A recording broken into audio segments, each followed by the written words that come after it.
జూబ్లీహిల్స్ ఉప ఎన్నికలో BJP deposit గల్లంతైంది. ఆ పార్టీకి కేవలం 17,061 ఓట్లు మాత్రమే వచ్చాయి. బీజేపీ నేతలు ఆత్మ పరిశీలన చేసుకోవాల్సిన సమయం ఇది.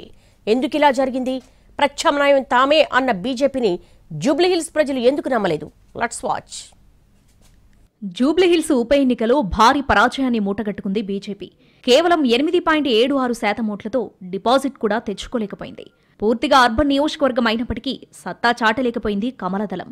గత అసెంబ్లీ ఎన్నికల్లో వచ్చిన ఓట్లను కూడా ఉప ఎన్నికల్లో సాధించలేకపోయింది. ప్రతిష్టాత్మకంగా తీసుకుని పనిచేసినప్పటికీ జూబ్లీహిల్స్ ఓటర్లను కమలం పార్టీ కన్విన్స్ చేయలేకపోయింది. బీజేపీ కూడా పోటీలో ఉందనే అభిప్రాయాన్ని కల్పించలేకపోయింది. కనీసం కార్యకర్తలు కూడా విశ్వాసంతో పనిచేయలేకపోయారని పార్టీలో చర్చ జరుగుతోంది. నేతలు కలిసి పనిచేయకపోవడం, సమన్వయం లేకపోవడం, సమిష్టితత్వం లోపించడం ఘోర ఓటమికి ప్రధాన కారణాలు అనే మాట వినిపిస్తుంది. అభ్యర్థిని చాలా ఆలస్యంగా ప్రకటించింది BJP. గెలవాలనే కసిని చూపించలేకపోయింది.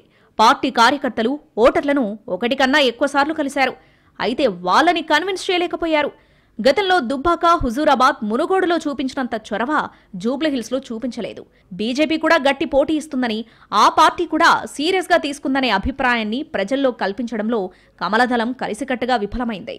Qabristan issue, Congress ticket మీద మజ్లిస్ పోటీ చేస్తుందని, ఆ పార్టీ గెలిస్తే జూబ్లీహిల్స్ పాతబస్తీ అవుతుందంటూ బీజేపీ ఆరోపించింది. ఒక వర్గం ఓట్ల కోసమే అజహరుద్దీన్కి మంత్రి పదవి ఇచ్చారంటూ ప్రచారం చేసింది.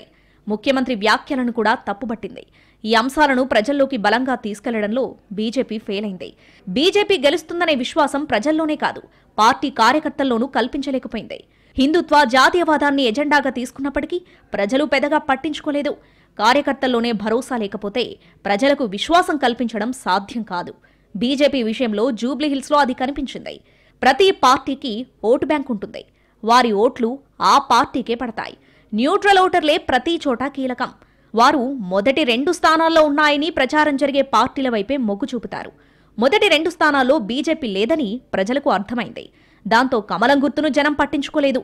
బీజేపీ కార్యకర్తలకు, నేతలకు ఇప్పుడు పర్సనాలిటీ డెవలప్మెంట్ క్లాసెస్ జరగాలనే మాట వినిపిస్తుంది. తమలో పాజిటివ్ దృక్పథం వస్తేనే ప్రజలకు విశ్వాసం కల్పిస్తామని, తమలోనే నెగిటివిటీ ఉంటే ప్రజలకేం చెబుతామని బీజేపీ నేతలే అంటున్నారు.